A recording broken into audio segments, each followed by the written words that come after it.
थोड़ा सा उससे कर।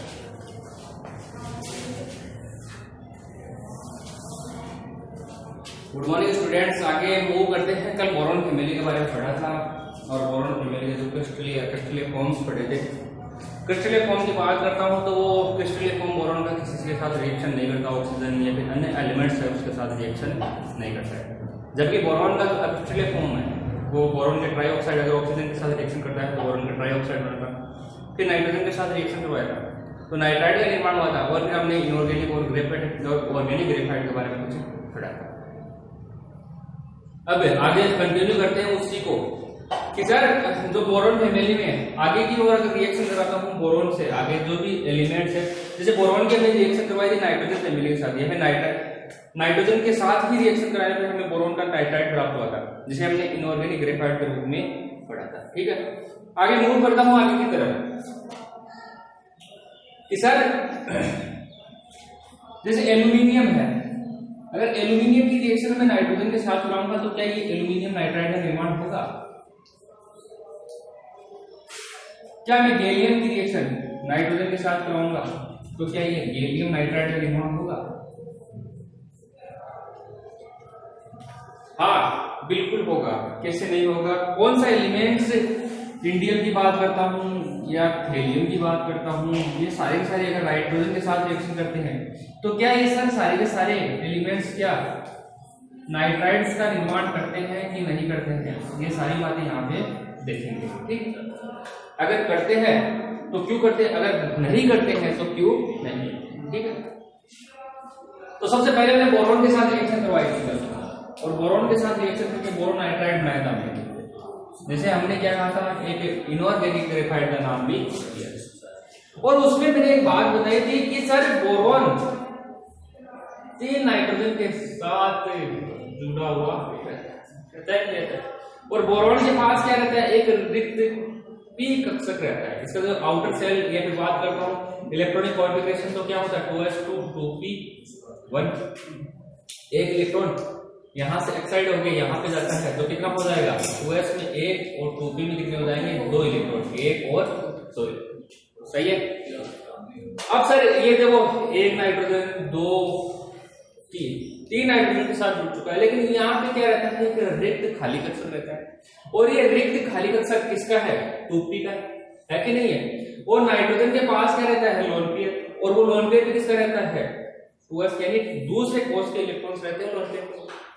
अगर हम बात करते हैं ये रहा सर इसका लोन पेयर, ये लोन पेयर क्या करता है, इसके 2p मतलब इसमें क्या देता है प्रदान करता है, तो एक कोऑर्डिनेट बॉन्ड का निर्माण होता है। या फिर बात करता हूं एक बैक बॉन्डिंग जिसे पद से बंध कहते हैं उसका निर्माण होता है।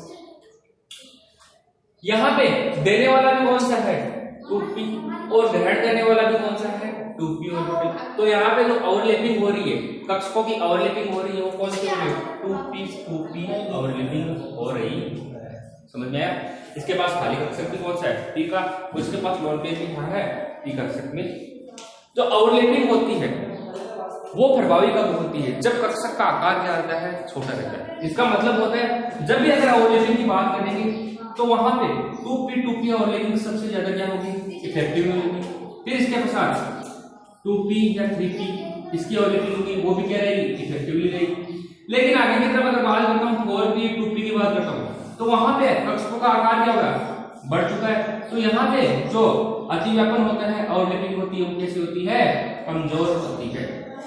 इसका मतलब नाइट्राइड का निर्माण तभी होगा जब क्या होगा कक्षकों का अतिव्यापन प्रभावी होगा।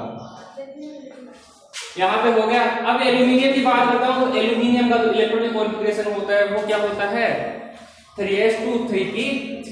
तो सर एल्यूमिनियम के साथ इसका ओवरलैपिंग होगा, बिल्कुल होगा, क्यों नहीं होगा। और कुछ इस प्रकार का कंपाउंड बनाएगा। ये रहा एल्यूमिनियम, नाइट्रोजन नाइट्रोजन और नाइट्रोजन। ठीक है, नाइट्रोजन के पास लोन पेयर था, किसी भी एक नाइट्रोजन की बात कर लेता हूं। अब इसका इलेक्ट्रॉनिक कॉन्फ़िगरेशन देखता हूं तो क्या आता है 3s2 3p1 ये होता है। S के पास 2 इलेक्ट्रॉन, एक इलेक्ट्रॉन एक्साइड हो गए P के पास आएगा तो P में कितने हो जाएंगे 2 इलेक्ट्रॉन 1 और 2। लेकिन P के पास क्या है खाली है, लेकिन कक्षक कौन सा है 3p वाला है, ध्यान देना 3p। और 2p तो कौन है नाइट्रोजन का, तो 2p वाला ही है। अब ये 3p में क्या दे सकता है, अपना इलेक्ट्रॉन दे सकता है। इसका मतलब यहाँ पर भी क्या हो सकता है, एल्यूमिनियम नाइट्राइड का निर्माण हो सकता है। यहाँ तक नाइट्राइड का निर्माण, मतलब यहाँ पे 3p 2p में क्या हो रहा है, ओवरलैपिंग। फिर से सुन लेना, ओवरलैपिंग जितनी ज्यादा इफेक्टिवली होगी, जितनी ज्यादा प्रभावी होगी, उस कंपाउंड का निर्माण उतना ही अच्छा होगा। यहाँ पे 2p हो रहा था तो कंपाउंड बहुत अच्छे से बन रहा था, 3p 2p हो रहा है तो भी कंपाउंड बनेगा। लेकिन अगर बात होगा 4p 2p की, तो यहाँ पे कंपाउंड का निर्माण नहीं होगा, क्योंकि यहाँ पे कक्षक का आकार क्या हो गया है, बढ़ चुका है। और कक्षक का आकार बढ़ चुका है, इसका मतलब जो अतिव्यापन होगा कक्षकों के बीच में वो कैसा रहेगा, अनइफेक्टिवली रहेगा, और जो धातु नाइट्राइड है उसका निर्माण नहीं होगा। लेकिन एल्यूमिनियम के केस में कौन सा, 3p वाला किससे ग्रेड कर रहा है, 2p वाले से। इसका मतलब यहाँ पे जो अतिव्यापन हो रहा है वो कौन सा हो रहा है, 3p 2p अतिव्यापन हो रहा है। इसका मतलब एल्यूमिनियम नाइट्राइड का क्या हो सकता है, निर्माण हो सकता है। क्या सर गैलियम का हो सकता है? देखते हैं गैलियम का होता है कि नहीं होता है। अगर गैलियम की बात करता हूं तो गैलियम के सबको पता है, आउटर सेल की बात करता हूं तो कौन सा होता है, ये रहा गैलियम, और गैलियम के साथ ही नाइट्रोजन जोड़ दिया मैंने, ठीक है। अब नाइट्रोजन के पास तो लोन पेयर है, ये तो 2p वाला है ही नाइट्रोजन तो स्वयं, लेकिन गैलियम क्या, अगर इलेक्ट्रॉनिक कॉन्फ़िगरेशन देखता हूं तो क्या प्राप्त होता है कि सर 4s2 4p1 ये होता है। अब इसके ऑर्बिटल स्ट्रक्चर, एक इलेक्ट्रॉन यहाँ पे जाएगा तो 1 और p में कितने हो जाएंगे, 2 1 2। लेकिन ये जो p ऑर्बिटल खाली बचा है वो कौन सा है, 4p वाला है, अरे है कि नहीं। और 4p मतलब इसके पास 4p खाली है, और ये कौन सा है, 2p है। 2p से 4p, अरे भैया अतिव्यापन नहीं होगा, क्योंकि इस बार कक्षक का आकार क्या हो गया है, बढ़ चुका है। जैसे जैसे कक्षक का आकार बढ़ता है तो अतिव्यापन क्या होता है, घटता है, या फिर ओवरलैपिंग क्या होती है, घटती है। इसका मतलब हो गया कि 2p के बीच में अतिव्यापन इफेक्टिवली होता है, तो बोरोन नाइट्राइड का क्या करता है, निर्माण करता है। फिर इसकी बात करता हूँ 3p 2p की बात करता हूँ तो वहां पे भी क्या होता है, अतिव्यापन होता है, इसलिए एल्यूमिनियम नाइट्राइड का भी क्या होता है, निर्माण होता है। लेकिन इसके पश्चात गैलियम इंडियम थैलियम यहाँ पे ओवरलैपिंग नहीं होगी, अतिव्यापन नहीं होगा, इसलिए इनके जो नाइट्राइड्स होंगे वो कभी भी नहीं बनेंगे।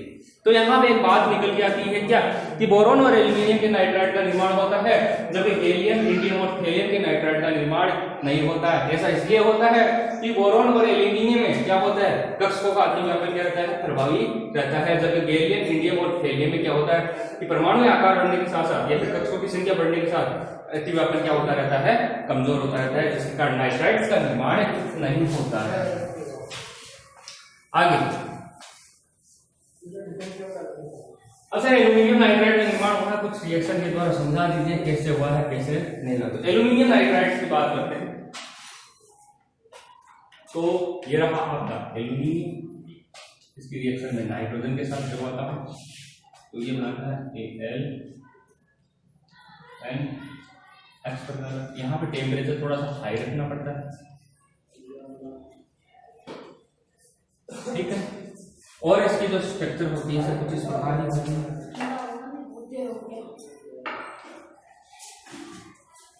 यहाँ नाइट्रोजन के पास क्या रहता है, और ये लॉन्ग वेव स्ट्रक्चर दे सकता है। जो यहाँ पे अतिव्यापन होता है वो कौन सा, 2p 3p के बीच में अतिव्यापन होता है, और ये कैसा रहता है, प्रभावी रहता है, इसलिए इस एल्यूमिनियम नाइट्राइड का क्या होता है, निर्माण होता है। आगे अगर गैलियम की बात करता हूँ तो गैलियम के अगर नाइट्रोजन के साथ रिएक्शन करवाता हूँ तो क्या बनता है, गैलियम नाइट्राइड का निर्माण होता है। और ये गैलियम नाइट्राइड क्या निर्माण होता है, नहीं होता है। क्यों नहीं होता है, कारण निकलना 4p 2p अतिव्यापन प्रभावी नहीं होता है। अगर प्रभावी नहीं होता है इसका मतलब क्या हो गया, इसका नाइट्राइड का निर्माण कभी भी नहीं होगा। गैलियम नाइट्राइड का निर्माण नहीं होता है, इसका कारण क्या हो गया कि यहाँ पे 4p 2p अतिव्यापन प्रभावी नहीं होता है, जिसके कारण इस नाइट्राइड का निर्माण नहीं होता। यहाँ पर करो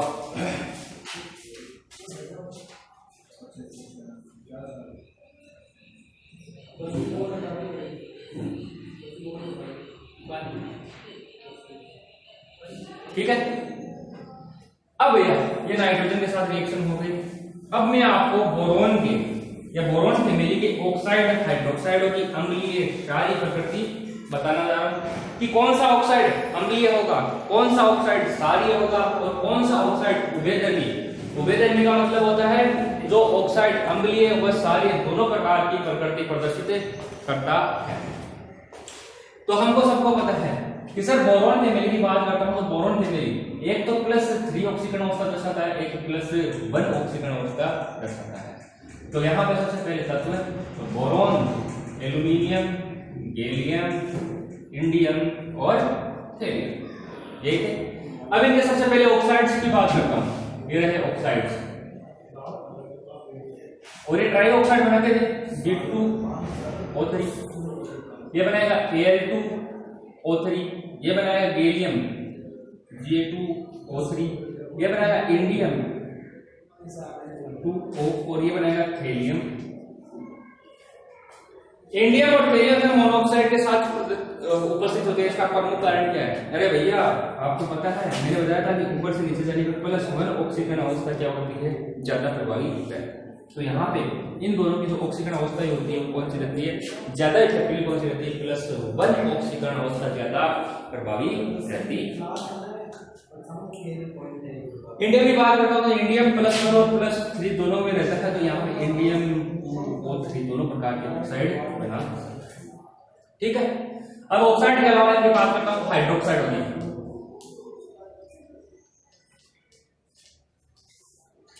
तो हाइड्रोक्साइड, ये बोरॉन तो अपने साथ 3 हाइड्रोक्साइड के साथ आएगा, ऐसे एल्यूमिनियम भी कितने हाइड्रोक्साइड, 3 हाइड्रोक्साइड, गैलियम भी कितने, 3 हाइड्रोक्साइड। लेकिन जब बात करता हूँ इंडियम, तो ये मोनो हाइड्रोक्साइड और ट्राई हाइड्रोक्साइड दोनों प्रकार से क्या रह सकता है, प्रेजेंट रह सकता है। लेकिन एल्यूमिनियम क्या रहता है, मोनो हाइड्रोक्साइड के रूप में क्या रहता है, उपस्थित रहता है। यह हो गए इसके बोरॉन फैमिली के क्या हो गए, हाइड्रोक्साइड की बात कर ली। अब आपको ये याद रखना है कि जो बोरॉन में जो नेचर होती है, नेचर का मतलब हो गया कि ये कैसा व्यवहार प्रदर्शित करते। जो बोरॉन हाइड्रोक्साइड होता है वो होता है कैसा, एसिडिक। एसिडिक क्यों होता है कि ये वाटर में क्या करता है, H+ आयन को क्या करता है, डोनेट करता है या फिर त्यागता करता है। वो सारी बातें बहुत अच्छे से है कि बोरिक हाइड्रोक्साइड की बात करता हूँ या फिर बोरॉन हाइड्रोक्साइड की बात करता हूँ, बोरिक एसिड की बात करता हूँ। तो बोरिक एसिड होता है वो H3BO3 होता है, यही होता है। और ये एक बहुत अच्छा एसिड होता है, मतलब एक स्ट्रॉन्ग एसिड होता है। और स्ट्रॉन्ग एसिड होने का प्रमुख कारण क्या होता है, देखो इसके पास तो OH है, लेकिन ये जलीय अवस्था में क्या होता है, H+ आयन क्या आता है, वो सारी बातें आगे तक रहेंगी। अब मैं बात करता हूँ सर एल्यूमिनियम और गैलियम की बात करता हूँ। तो एल्यूमिनियम और गैलियम क्या होते हैं, ये होते हैं उभयधर्मी। उभयधर्मी का मतलब हो गया कि इनकी जो नेचर होती है वो एम्फोटेरिक होती है, मतलब अंबर व सार दोनों प्रकार की प्रकृति क्या कर सकते हैं, प्रदर्शित कर सकते हैं। इसका मतलब गैलियम का ऑक्साइड और हाइड्रोक्साइड और एल्यूमिनियम का ऑक्साइड और हाइड्रोक्साइड, ये दोनों के दोनों क्या होते हैं, एम्फोटेरिक। एम्फो का मतलब हो गया भैया दोनों प्रकार की जो प्रकृति है वो क्या कर सकते हैं, प्रदर्शित कर सकते हैं। लेकिन इंडियम और थेलियम अपनी लोवेस्ट ऑक्सीकरण अवस्था में कैसा व्यवहार दर्शाते हैं, बेसिक। बेसिक का मतलब कैसा हो गया, क्षारीय प्रकृति क्या करते हैं, प्रदर्शित करते हैं। यह हो गई इनकी नेचर। तो आपको याद रखना है कि जो बोरॉन का ऑक्साइड और हाइड्रोक्साइड होता है वो तो होता है एसिडिक, जबकि एल्यूमिनियम और गैलियम के जो ऑक्साइड और हाइड्रोक्साइड होते हैं वो होते हैं उभयधर्मी। उभयधर्मी का मतलब होता है कुछ गुण तो कैसे अम्लीय दर्शाते हैं और कुछ गुण कैसे दर्शाते हैं, क्षारीय दर्शाते हैं। जबकि इंडियम और थेलियम ये कैसे होते हैं, बेसिक, या फिर बात करता हूं कैसे होते हैं, क्षारीय प्रकृति प्रदर्शित करते हैं। अब इनकी रिएक्शन देखता हूं कि सर ये किसके साथ रिएक्शन कर सकता है, किसके साथ रिएक्शन नहीं करता है, ठीक है। तो आगे रिएक्शन, अगर मैं रिएक्शन की बात करूंगा तो रिएक्शन जो एसिड होता है, कौन, जो एसिड होता है वो किसके साथ रिएक्शन करता है,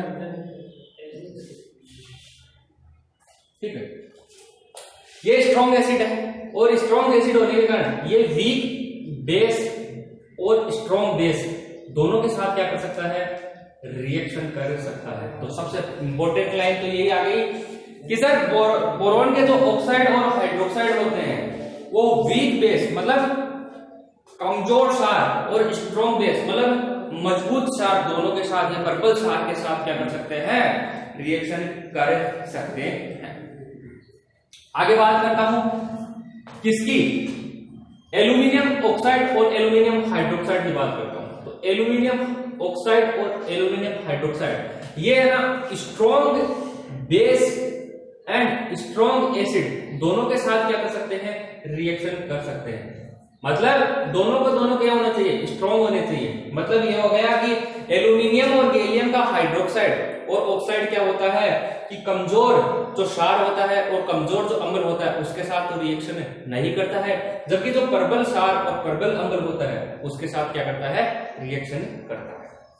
इसी प्रकार से गैलियम के हाइड्रोक्साइड क्या होते हैं, एम्फोटेरिक है। एम्फोटेरिक का मतलब उभयधर्मी, मतलब स्ट्रॉन्ग एसिड और स्ट्रॉन्ग बेस दोनों के साथ क्या कर सकता है, रिएक्शन कर सकता है।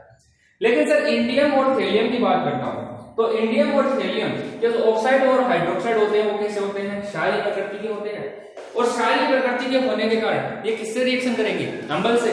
और ये अम्ल से मतलब ये स्ट्रॉन्ग एसिड व वीक एसिड दोनों से क्या कर सकते हैं, रिएक्शन कर सकते हैं।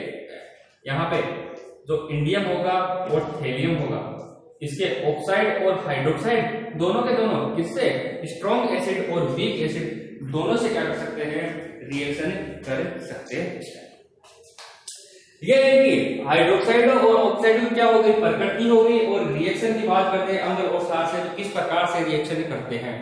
एक बार फिर से बात करता हूं, बोरिक एसिड की बात करता हूं या बोरिक हाइड्रोक्साइड की बात करता हूं, तो ये एक प्रबल या स्ट्रॉन्ग एसिड होता है जो कमजोर और प्रबल दोनों प्रकार के क्षार से रिएक्शन करता है। इसका मतलब जो स्ट्रॉन्ग एसिड होगा वो जो बेस होगा या क्षार होगा वो कमजोर हो चाहे स्ट्रॉन्ग हो, दोनों से क्या कर सकता है, रिएक्शन कर सकता है। इसी प्रकार से अगर इंडियम और थैलियम के हाइड्रोक्साइड की बात करता हूं, दोनों के दोनों कैसे होते हैं, क्षार होते हैं। और दोनों क्षारीय होने के कारण ये क्या करते हैं, स्ट्रॉन्ग यानी मजबूत और वीक एसिड दोनों से क्या कर सकते हैं, रिएक्शन कर सकते हैं। मतलब क्षार क्या करता है, एसिड क्या करता है, वीक से क्या, वीक बेस, और या बात करता हूं स्ट्रॉन्ग एसिड की बात करता हूं या स्ट्रॉन्ग बेस की बात करता हूं, दोनों के साथ क्या कर सकता है, रिएक्ट कर सकता है। लेकिन सर एक बात समझ में नहीं है कि एम्फोटेरिक का मतलब होता है उभयधर्मी।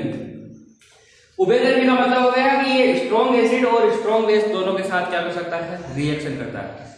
उभयधर्मी स्ट्रॉन्ग एसिड और स्ट्रॉन्ग बेस के साथ ही रिएक्शन करता है, ना कि वीक एसिड और वीक बेस के साथ रिएक्शन करता।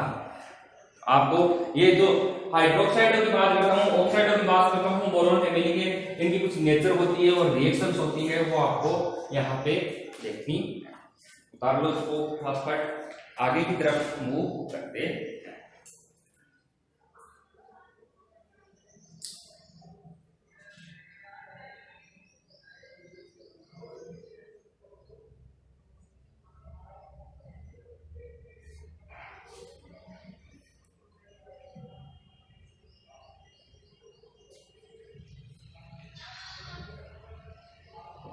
ठीक है, आगे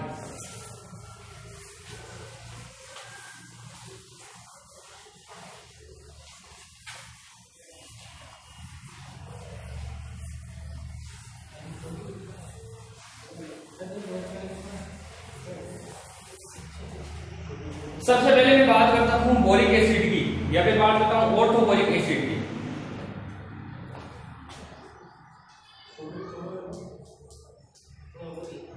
बोरिक एसिड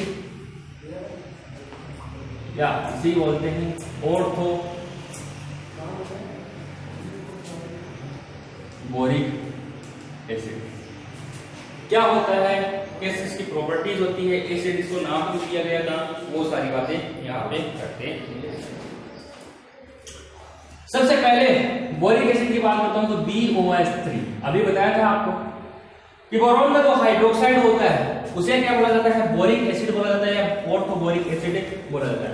इसकी नेचर कैसी होती है, अभी बताया था कि स्ट्रॉन्ग एसिड की तरह क्या करता है, एक व्यवहार करता है। सर अगर इसकी स्ट्रक्चर बनाऊंगा BOH OH OH, यहाँ पे ये तीनों के तीनों OH समूह के साथ जुड़ा हुआ है, यहाँ से H+ आयन कैसे त्यागेगा सर। अगर ये H+ आयन नहीं त्याग सकता इसका मतलब इसको एसिड नहीं कह सकते। तो इसकी नेचर को परिभाषित करने के लिए सबसे पहले बोरिक एसिड का जो निर्माण की विधि है उसको देखते हैं। तो इसमें सबसे पहले जो बोरोन के हैलाइड्स होते हैं, बोरोन ट्राइक्लोराइड की बात करता हूं। बोरोन ट्राइक्लोराइड जैसे ही जल अपघटन किया जाता है तो इसका निर्माण होता है, बोरिक एसिड का निर्माण होता है। देखो सबसे पहली जो मेथड की प्रिपरेशन है बोरोन ट्राइक्लोराइड के साथ BCl3, यही है।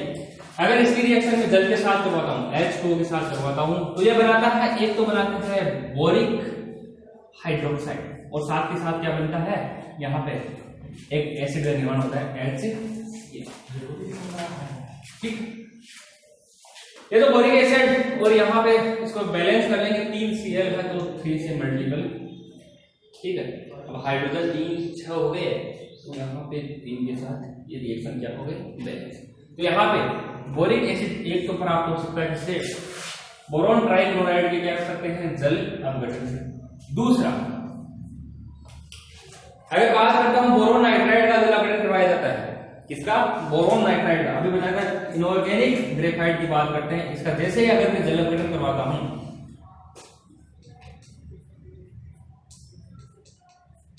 बोरोन नाइट्राइड, और ये कौन है, बोरोन ट्राइक्लोराइड, इनका जैसे जल अपघटन करवाया जाता है, तो ये भी बनाता है क्या, बोरिक हाइड्रोक्साइड और साथ के साथ क्या दे देगा, अमोनिया NH, ठीक है।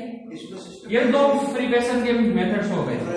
एक तो होता है कि बोरोन ट्राइक्लोराइड्स की रिएक्शन अगर जल के साथ करवाई जाती है तो बनता है कौन, बोरिक एसिड। दूसरा कौन सा हो गया, जैसे बोरोन का जो नाइट्राइड है, जिसे हमने क्या बोला था, इनऑर्गेनिक ग्रेफाइट बोला था, उसका जल अपघटन करवाते हैं तो किसका निर्माण होता है, बोरिक एसिड का निर्माण होता है। आगे ये निर्माण की विधि हो गई।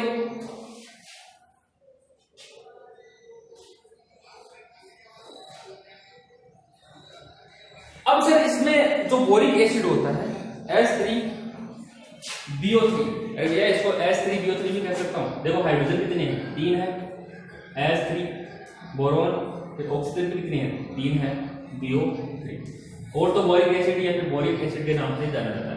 सर इसे एसिड क्यों कहा गया था, मेन चीज ये है, अभी होता है इसके निर्माण की विधि हो गई। अब देखो इसको एसिड क्यों कहा जाता है, ध्यान से समझना, ध्यान से सुनना।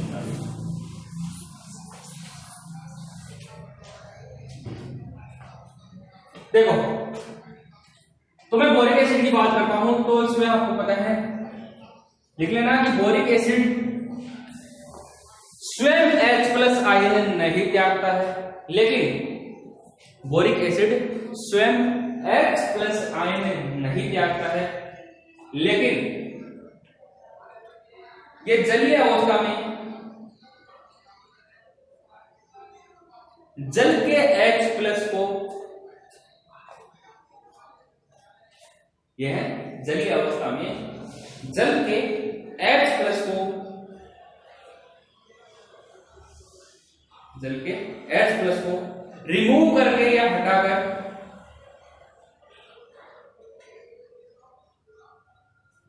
एसिडिक नेचर मतलब अम्लीय प्रकृति प्रदर्शित करता है, अम्लीय प्रकृति प्रदर्शित करता है,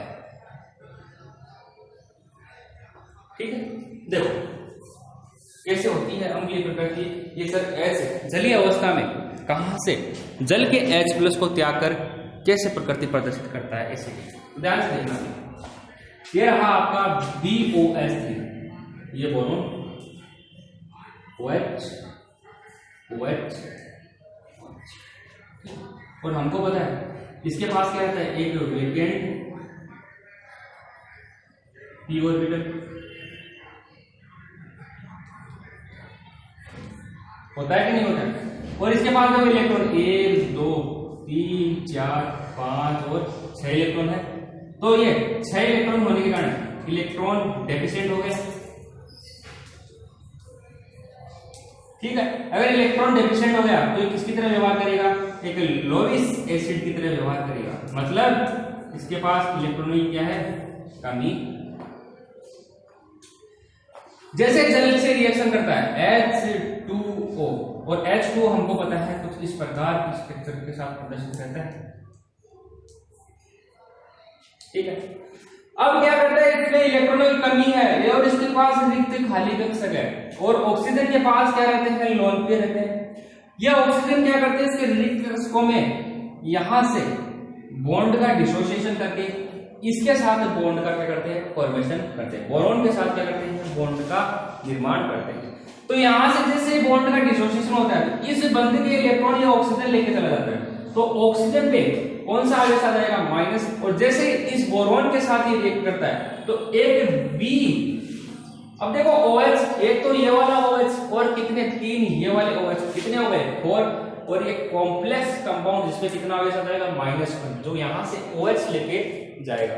और यहां से कौन हट जाएगा, H+ आयन हट जाएगा। और ये जल से जब H+ आयन आउट होता है, जल से जब H+ आयन आउट होता है तो ये कैसी प्रकृति प्रदर्शित करता है, एसिडिक प्रकृति प्रदर्शित करता है। इसका मतलब इंपॉर्टेंट लाइन ये आ रही है कि बोरॉन कभी भी H+ आयन त्यागता नहीं है। ये जलीय अवस्था में जो जल के अणु है उससे H+ आयन को क्या करता है, आउट करता है, इसलिए ये एक स्ट्रॉन्ग एसिड कहलाता है। तो यहाँ पे कौन आ जाएगा, H+ आयन हमारे को प्राप्त हो जाएगा। इसलिए जो बोरिक एसिड होता है वो कैसा होता है, एक प्रबल अम्ल की तरह व्यवहार करता है। किसमें, जलीय विलयन में ये एक प्रबल अम्ल की तरह व्यवहार करता है। ये भैया आपकी कुछ स्ट्रक्चरल बातें हो चुकी है। अब मैं इस तरह से BOH4- की स्ट्रक्चर बना के समझाओ कि BOH4- दिख रहा है तो भैया इसके माइनस, कॉम्प्लेक्स कंपाउंड में माइनस आयन होता है।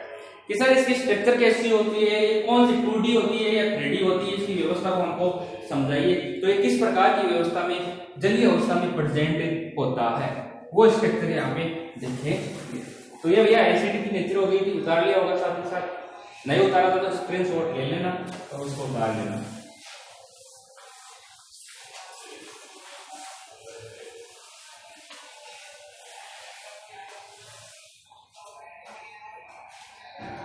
अब देखो मैं बात करता हूं बोरिक एसिड के सॉलिड फॉर्म की। तो अभी बात की थी जलीय अवस्था में, तो सॉलिड फॉर्म में इन सॉलिड फॉर्म कौन, बोरिक एसिड H3BO3। तो ये कुछ इस प्रकार की संरचना के साथ जुड़ा होता है, oxygen hydrogen, oxygen hydrogen OH, एक बोरिक एसिड। दूसरा boric acid boron, oxygen hydrogen, oxygen hydrogen, oxygen hydrogen, ठीक है। ये तो बोरिक एसिड होता है, ये अलग है, ये अलग है। ये ऑक्सीजन इस हाइड्रोजन के साथ हाइड्रोजन बॉन्डिंग दर्शाता है सॉलिड फॉर्म में, ये ऑक्सीजन इस हाइड्रोजन के साथ हाइड्रोजन बॉन्डिंग दर्शाता है। इस प्रकार से एक अलग यूनिट है।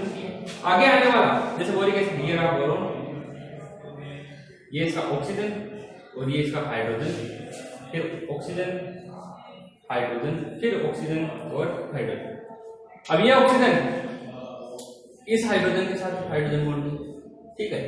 ये ऑक्सीजन इस हाइड्रोजन के साथ हाइड्रोजन बॉन्डिंग, तो आपस में क्या रहते हैं, ये जुड़े हुए रहते हैं। इसकी फॉर्म में भैया याद रखना, ये इंपॉर्टेंट है कि सॉलिड फॉर्म में क्या रहते हैं, हाइड्रोजन बॉन्डिंग के द्वारा जुड़े हुए रहते हैं। ये कुछ इस प्रकार की स्ट्रक्चर बनती है जैसे 2D फॉर्म, मतलब ये जो बोर्ड पे चल रहा है इसी की फॉर्म में क्या रहता है, प्रदर्शित रहता है।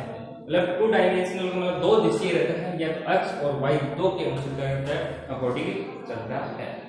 और जो इसकी स्ट्रक्चर होती है वो एक लीनियर टाइप प्राप्त होती है, एक लंबी रेख की स्ट्रक्चर प्राप्त होती है। तो यहाँ पे लेना, ये लीनियर स्ट्रक्चर हमें क्या होती है यहाँ पे प्राप्त होती है, लीनियर। ये हो गया आपका कौन, बोरिक एसिड की स्ट्रक्चर हो गई, निर्माण की विधि हो गई, और बोरिक एसिड H+ आयन कैसे त्यागता है, ये सब कुछ बातें हो, ठीक है। आगे फिर बोरोन के हाइड्राइड पढ़ेंगे, फिर बोरोन के निर्माण की विधि पढ़ेंगे, बोरोन हाइड्राइड के निर्माण की विधि पढ़ेंगे। तो यहाँ तक आप तैयार करो, आगे इसी क्लास से आगे करते हैं, कंटिन्यू करते हैं।